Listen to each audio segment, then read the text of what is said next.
Hi, everyone. I'm Pip from Seymour Digital Media. You're listening to KnowHow Marketing Lab podcast. This podcast brings together different experts in marketing from our Facebook group, Cyberpunk Geeks Marketing Mixer. Each week, we get on here and we talk about something search marketing like Google Ads or SEO, social media marketing from Facebook to TikTok, or website marketing. If you're a marketer or aspiring marketer, a business owner or entrepreneur, this podcast is for you. We're going to share the best SEO, search, social, and website strategies. We share tips and hacks, Google Ads strategies, what's going on in the current markets. Each week, we discuss something exciting and awesome in marketing. We are live, I believe, and unless I've gotten some indication otherwise, I'm going to proceed as if we are live. And it's that time of the week, time of the month that we are going to be doing GeekSpeak, and today we are talking about planning for the next year. What are you, Pip, we can hear you totally. Okay, yes. Are we live? Yeah, the pitch went live. Like it just showed the icon live. So I'll share it. Okay, that's awesome. I've got confirmation that we are live. It wasn't just the fish that showed up. That's good to know and my name is Phelan, and today we are talking about doing strategic marketing planning, especially going into the new year because of that time, December, when we're thinking about the next year. Yes, and I'm Rina from Littlework Media. And should we just jump right on in? I just want to clarify that this is very much a sort of a 360 kind of overview of how to approach the things to think about. It's not actually you won't have a plan by following along and jotting things down, but you will have definitely a really good idea of what to think about, how to organize, and then make sure you don't miss any of the steps. So that's where we were thinking, because we would really need at least a few hours to go through in any detail proper marketing plan. Sorry, I could hear you breathe. Oh, sorry. I was going to jump in because the first point that I want to go off that why not only that it would take a few hours, but also that there's a lot of instability right now. Things are not as predictable as you could have said a few years ago. And so I would say that getting too attached to a specific plan, it might be your downfall. So that would be my first kind of point is be flexible and be adaptive to what the changing conditions are, and be aware that you may have this beautifully laid out plan and then it meets the real world. Right. And so that's why. Absolutely. Absolutely. I think we all have a real clear memory of doing that during COVID. Everyone had to pivot, and that's something that we should be doing hopefully on a much lesser scale regularly throughout the year when these littler issues hopefully come up, and not the big giant ones where we're really having to change things up. Yeah. But with that flexibility, you still have to have some rigor around your plan. You don't want to just fly by the seat of your pants. And what I see most people doing, a lot of people doing, not maybe most, it's not quite right, but a lot of people are doing is they build the plan, they get excited, they have some kind of sales goal idea in their mind, and then they don't review their plan for the rest of the year. Yeah. And that's one of the biggest ways to not meet your targets, is to not actually review and stay on top of what's happening. And when you're pivoting, you should be pivoting with your plan. Let's pretend we have paper plans right here. You need to pivot by looking at your plan and reorganizing it. And then your marketing plan, I'm just going to finish this Phelan, and then you can take on the next one. The marketing plan should really be super closely aligned to your business plan. So a marketing plan is not a business plan. A lot of people actually get those two things confused.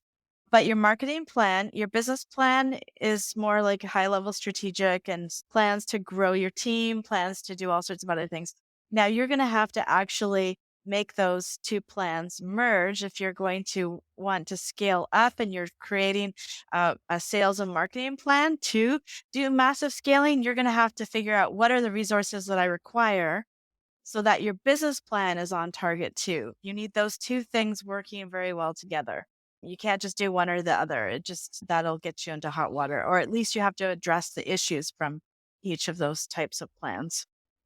Okay, so do you want to add anything to that, Phelan? Yeah, I was just going to touch on one concept to keep in mind when you're thinking about, well, like flexibility and adapting your plan is a thing called the lieutenant's guidance. So Mm. it's an old military strategy, which is like obviously before there were like radios and you could have like real time communication. Obviously, you couldn't plan out every part of a battle. So what a general would do is tell all his lieutenants, "I want to take that hill." So how that happens can adapt to whatever the changing circumstances are, but you know what your overall objective is, and to Yeah. be able to be flexible about, oh, this changed, this condition changed. Okay, but we can get around here in order to get the ultimate objective. So that's a mode of thinking to have in mind when you're going over what it is that you're trying to overall accomplish. Like not to get Yeah. bogged down into the specifics of it because you're saying it can change, and Absolutely. it's But also I good. still think you need to get into the specifics of it. Like you need to know the how. Like exactly what you're saying is that you want to climb that hill. You need to know how you're going to do it for sure. And those for me are the specifics. And the how can absolutely change. So you can actually try something and have a full intention of trying a new marketing channel, for example, and then realize three months in, some channels do take about 3 months to really learn Yeah, and figure out and decide if it's working or not. And then you can pivot that piece, but you still know that you want to be getting this many leads from your website, and how are you going to do that? yeah, exactly. I also think of it as like zooming in macro view to micro view, Mhm. Yeah, and also regularly. yeah, and also the ability to jump back because I've had situations where I'm like talking to a client or something, and they're like hyper focused on one particular little detail, and I'm like, no, we need to back up. What was the goal we're trying to accomplish here? Is that actually going to Yeah, accomplish what we're doing? And being able to take a step back and because it's super easy to get really zoomed in. totally. Totally. And where I see that happening a lot is in things like content. So people can Mhm. actually understand the content of their business. They understand what messages they want out there and what their products are, services are. They really focus on the content and they actually don't focus quite nearly enough on the distribution. And that's the piece that I think is actually more important because you can take one good piece of content. I've done this for clients before, one good piece of content and run that one piece of content for 6 months while you get it in front of 300,000 people in order Mhm. to get those goals to happen. Whereas some clients, they really focus in on the messaging. They want to change that message every 2 weeks or every week. And that's actually not helpful because you can't even test content. You can barely test content in about a week. It takes about 9 days to test content properly on social, at least. Yeah. And it takes a little longer. It takes a little longer on Google Ads and that's where I feel like most people get a little bit lost. They focus on the things that they're comfortable with, and they are comfortable with the messaging of their business and the brand of their business, but not necessarily the distribution and where they're finding those people, how they target their market, who their market should be, and that sort of thing. All Yeah. right. I would even say going off the distribution, that's like a better way to think a better way to think about is like how can I make this one piece of content stretch Yeah. a lot further, thinking about the different ways because basically what you're trying to do is put less it's easier to make one piece of content fit in like Yeah. platforms than it is to make multiple pieces of content. And Yes. as well, like the content, like there's so much out there right now. Less is best. Less Yeah. is more. Yeah, because you're not gonna punch through necessarily. Organic is very hard to punch through. You're gonna Yeah. use ads to punch through. And you need to make sure that targeting is right on and that you're actually testing that content to make sure it's right. So we don't want to take it from somebody who thinks the messaging is going to be fine. We want to test it and tell them how the messaging needs to be in order to actually convert those leads into paying clients. And that's the point of Yeah. distribution in my mind. And then the other thing about that is I was just reading something here. Oh yeah. So generally speaking, if you're starting out new and you've never done a marketing and maybe you don't even have a business plan organized, my favorite place to start is with what are your revenue goals and then try and work from that. If you had revenue for the previous year, you can look at maybe increasing that by a percentage, whatever you think you can manage. But there's also this really cool tool at Futurepreneurs. I think that's futurepreneurs.com. And it's a build your business plan widget. And it's Hmm. super great because it breaks, you can actually, you create an account and you organize the questions. You just answer one question at a time and then it saves that for you. And then at the end, when you're finished, you just hit print and it pops out this really fantastic looking business plan for you. And it'll make you think about all of the steps that you require. And then in that business plan, there's usually pieces about marketing, and then you can go from there in terms of marketing. Oh, and distribution, and we'll put the Futurepreneurs link in the comments. But just with distribution, there's one coach that I was working with who was it's a fairly large company. They were saying that you need about five. You want to get up to about 5 channels for your marketing. So one of them obviously is word of mouth because that's usually where we start.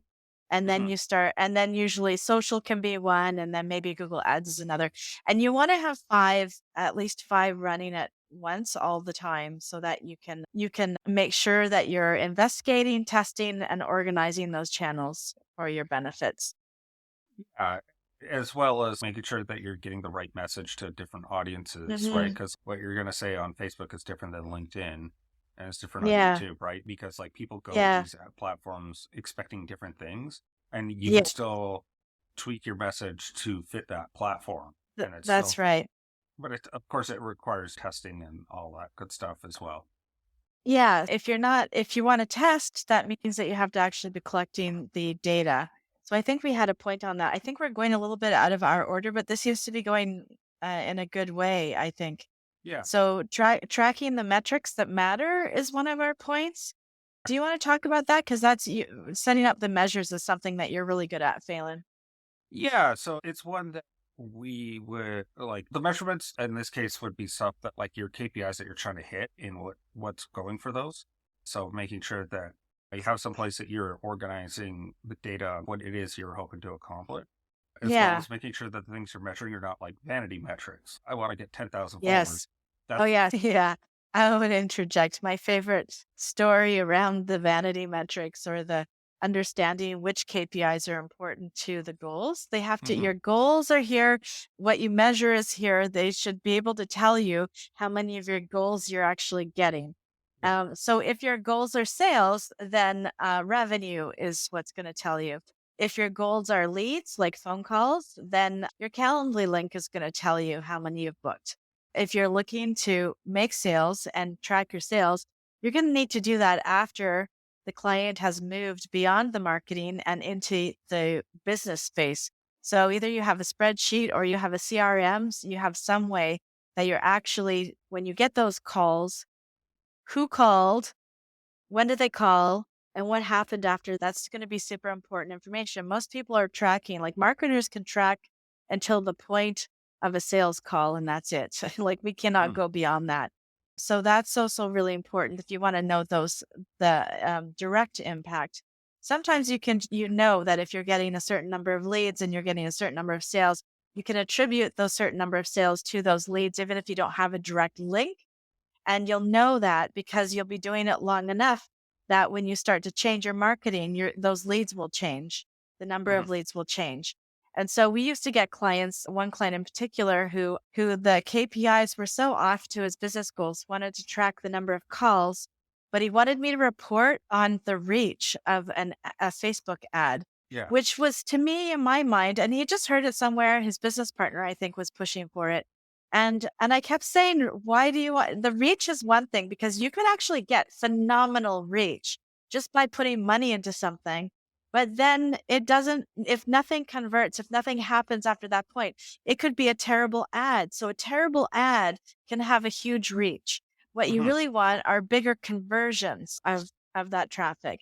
And if you're getting, it's better to actually get smaller reach and more conversions. Like that gap is different than to have a huge reach and these tiny conversions or no conversions at all. That's the important part. Okay, I feel like I'm stepping on my soapbox here. But No, yeah, yeah, make sure that your KPIs are organized to the marketing that you're doing. The marketing you're doing is organized to the business goals that you're looking to achieve. yeah. That all has to be in alignment.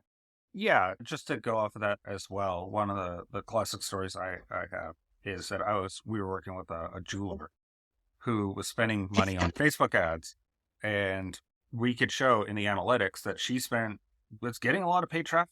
People were coming to the site, but basically no sales. There was negative ROI on it. But I showed her that the Google ads, people are filling out the forms for the custom. So every dollar she was spending with the Google ads, she was making probably $10 off of that. And so the ROI was in the custom pieces that she was selling. And that was one that you could demonstrate by going through and being like, okay, we spent money on both platforms. Which one generated us actual revenue, not just clicks, not just people coming to the site, but like actually doing that part. So that's one thing to really keep in mind. So you're, definitely making sure that your metrics that you're following are working.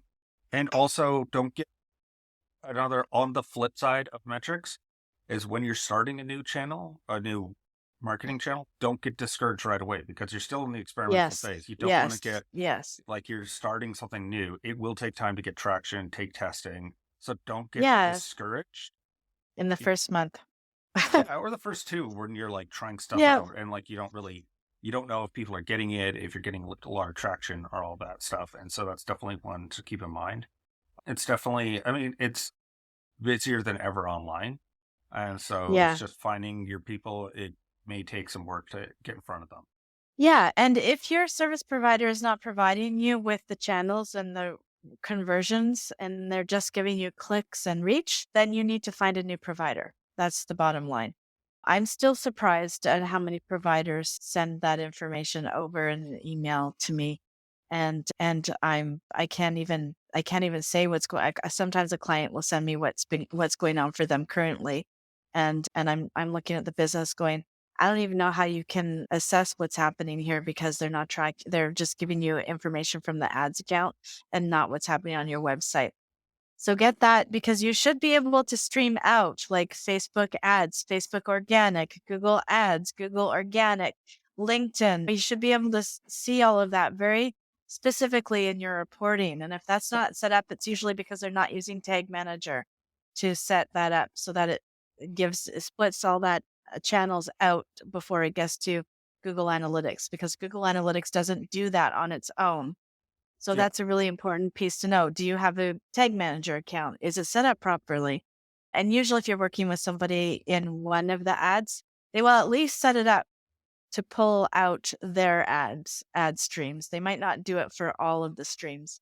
Yeah, I've definitely seen that with a Facebook ads company that just didn't even bother with the Google Analytics. They were just like, I set up my own conversion tracking and be damned with the rest of it. It does happen. I'm not faulting anyone. It's honestly do set it up for their particular channel that you're paying them for. It's usually it's also usually that you've got a starter package. Starter packages don't always come with setup stuff because the setup it's like a lot to set something up. So if you're not actually paying for that separately, then chances are you're getting the minimum amount of setup to begin with anyways. All right, but let's get back to that. So we want to, so we've hit alignment and business goals. We've hit tracking that matters. Do you want to talk about accountability? Because that was one that you had mentioned. Yeah, I do. So that's, I think this is a business owner's growth.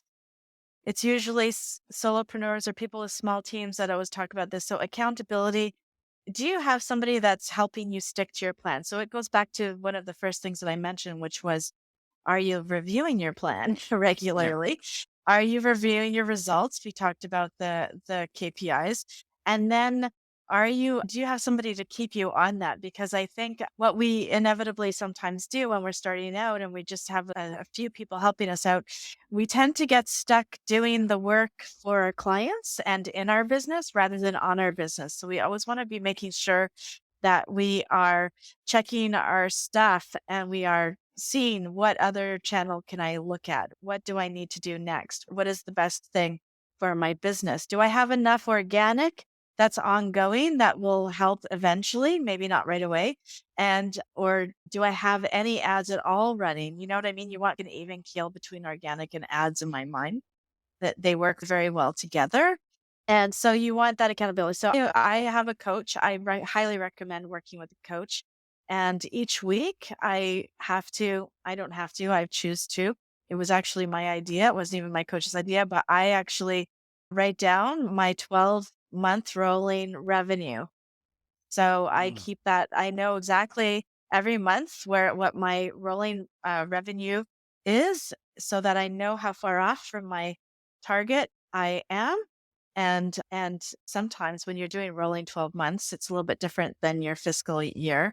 So you're rolling 12 months, you go up and down a little bit, and then you can look where, and this has been so pivotal for my business, because what I realized is that my projects are getting bigger, and I do cash. I guess it's probably a little bit different for other people, but I do cash accounting. We put things through when we pay them, not when they're invoiced necessarily. And so what ends up happening is the payments get a little bit further apart. So now I know, do I need to add an extra payment in there to make my business grow better and to help me manage that?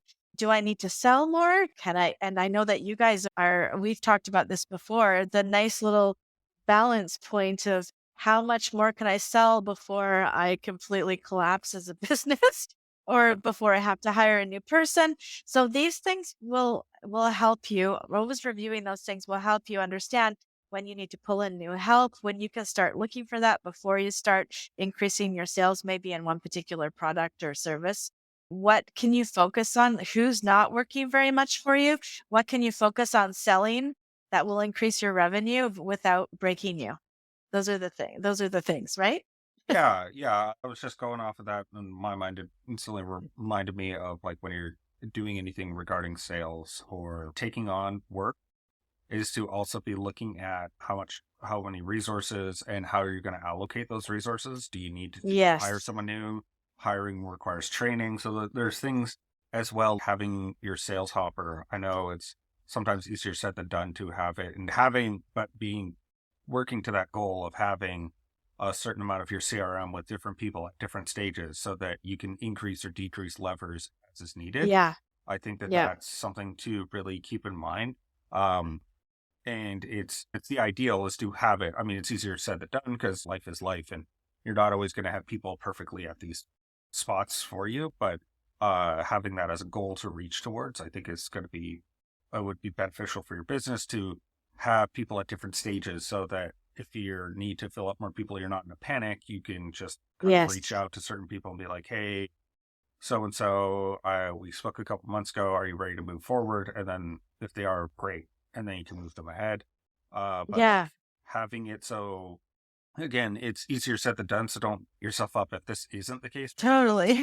Just realize I'm like, yeah, try not to give someone like a panic attack about all the things they would need to do. But you're working to an ideal, and you're not always going to necessarily be Hit there. that. But yeah, Yeah. because Growth is life. uncomfortable. And we don't talk about that very much. Growth is uncomfortable. When you have a growth mindset, you are always uncomfortable. But the other thing that I wanted to talk about that. So the more you're looking at your business rather than working in your business, the more this all becomes, this is what I found, is that the more this all becomes easier to see. If you're getting your cash flow reports done properly by your bookkeeper, or if you're doing them yourself, you're forecasting, all of that stuff, you really see things a lot sooner. So for example, I'm really excited. I think the thing that I'm excited about most is that I'm hiring and I don't need the person until January 18th. Do you know what I mean? This is the most in advanced hiring I've ever done. Usually I'm like this. Hey, Pip, do you know somebody who can do this? And Yeah. I'll say that to about 3 or 4 other people and my colleagues in my network. And then I'll look to who those people bring to me. Whereas this time we're doing it a little bit slower. We're going to be able to find a really good fit and get out of that uncomfortable situation in that particular uncomfortable situation. There are plenty of other uncomfortable positions I'm in at the moment, but that's one that I feel like I've handled okay. So planning, the more you look basically at your plans, your marketing plan, your business, and then looking at those numbers regularly, the easier these little signals, you'll see them sooner and Yeah. you'll start to notice patterns and those types of things to know what do you need to do now. So Yeah. that's without.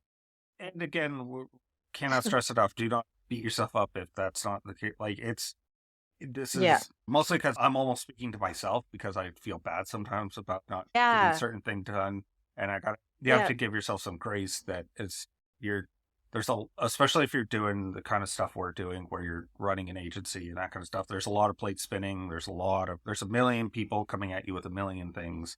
And so, yeah, you're not going to get every single one of them. So don't think that you're doing something wrong.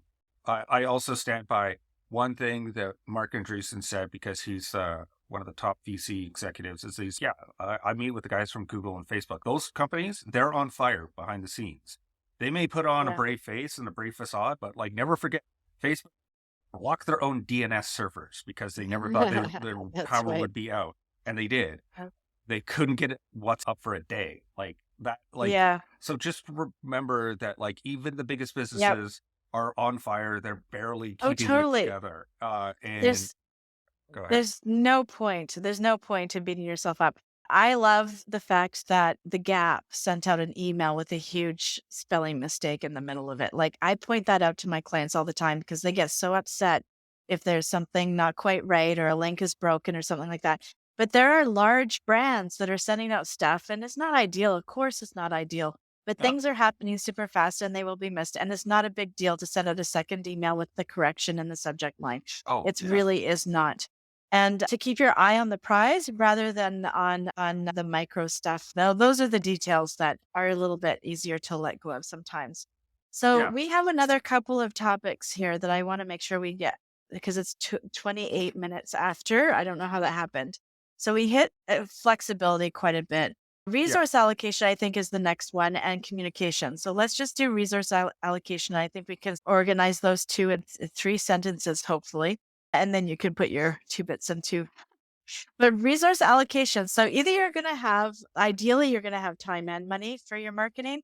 But generally speaking, you either have time. Yeah, you either have You either have time or you have money, but you need to have resources. So every time I put a marketing goal and I figure out what I need to make that goal happen. Is it people? Is it time? Is it software? Is it what? What is it that I'm going to need? And then I cost that out. So I spent last night doing my budget.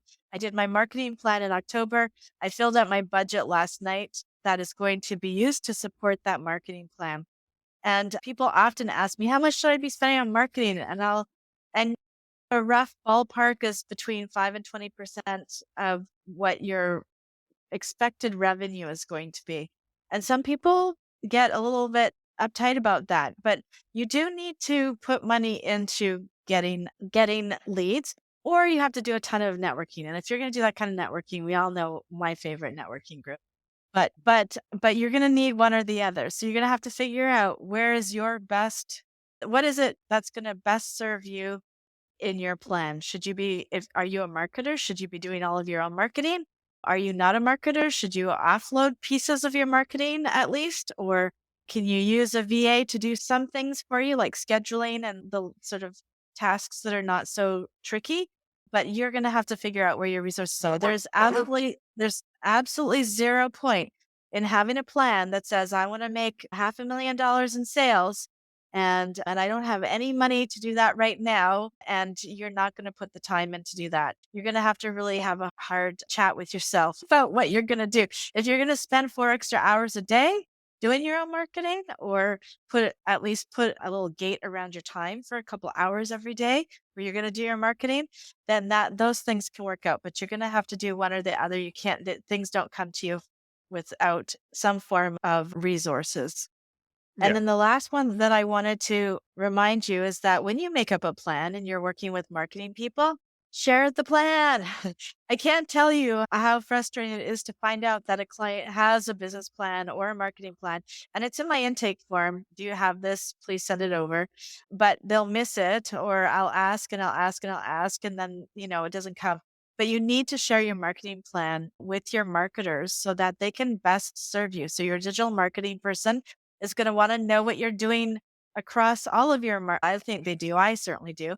I want to know what my clients are doing, even if I'm not in charge of doing it, because it's much better, instead of giving me a task, to let me see the overview so I can see opportunities where you don't know where to look, so that I can best support the other channels, the other goals, the other things. Yeah, I've absolutely had that with a client that just, one other thing that you don't get mad with clients when they they don't mean to, but clients almost always will lie. I mean that they don't do it maliciously. They just forget because they also have a million things going at Or them. they just don't know. They just Yeah, don't know. So they'll say they know they have their target market and their target market is everybody, and you or they would understand that they word it don't. a different way, Yeah. and it's, oh, you meant Yeah. this thing. Oh yeah, totally, I have Yeah. that. And then you were Yeah. sitting there pulling your hair out, going, like, "Look, you had this the whole time." And yeah, and that's one of those ones that you just need to Took take a me a deep, while yeah, took me take a a deep while breath. to really remember to ask for things that I need repeatedly and until Eh, I got them. Yeah, And now I've got Deanne who does that for me, which is really great. yeah, that's good. And yeah, and the other, I was gonna say, with the other thing is that you're gonna run into situations that you may not even realize that you could be helping out those other channels. Like, we've had clients that we were only doing PPC, but it turns out I Yeah. needed to track their general form, not the landing page form as well, because there was Yes. people would see our ad and then come back and do this other one. So we wound up picking up like 30% more attribution to this other form because people saw the ad, later came back to the site, did regularly through organic. Yeah. And so we could track that on the attribution path. I didn't even think about it until we were like 6 months into it. And I Right. wound up basically doubling the number of leads because we could say, hey, they went to this and Yeah. then they came back to the website like within the days. Our ad was working even better than we thought. And so I Yeah. think that a lot of these ones of ways of tracking and weaving it in, because attribution is an absolute pain in the ad. It's just a pain to properly, like, who really deserves it. Every ad company is going to say that, oh, we should take all the credit. And it's just No, this not the is way. where marketing as a group effort really works for me Mhm. because honestly, Facebook ads really help, Google ads really help, organic Google and so on. And if you can understand the superpowers of each and individual channel and then utilize that to help the rest of your marketing team, it just makes life so much easier for everyone. And then we all win because the client wins. And that's the bottom line. Yeah, exactly. Literally. Yeah. Ayo. Sorry. I No, no, it's love good. that It was though. good. It was good accounting joke. All right. So we've got 5 minutes over. I think we should probably just wrap up there. And we think we hit at least a few points on each of our, Yeah, a few. I Yeah. feel like we covered everything that we were gonna do. Great. It's just to say, next week we're gonna be doing the year in review. That's I think right. it's gonna My be, favorite. yeah. Oh yeah, it's definitely gonna be one. I already have certain things that I'm gonna be touching on that have, yeah, big changes this year for marketing. And so I think that that'll Totally. be interesting to take a look back and a look forward. So join us next week, wherever you're watching this week, or you can find us. Come find us. We actually operate out of the Facebook group, the Business Marketing Mixer, and you can ask questions on any of the channels and we'll get back to you and answer as best we can. And see you next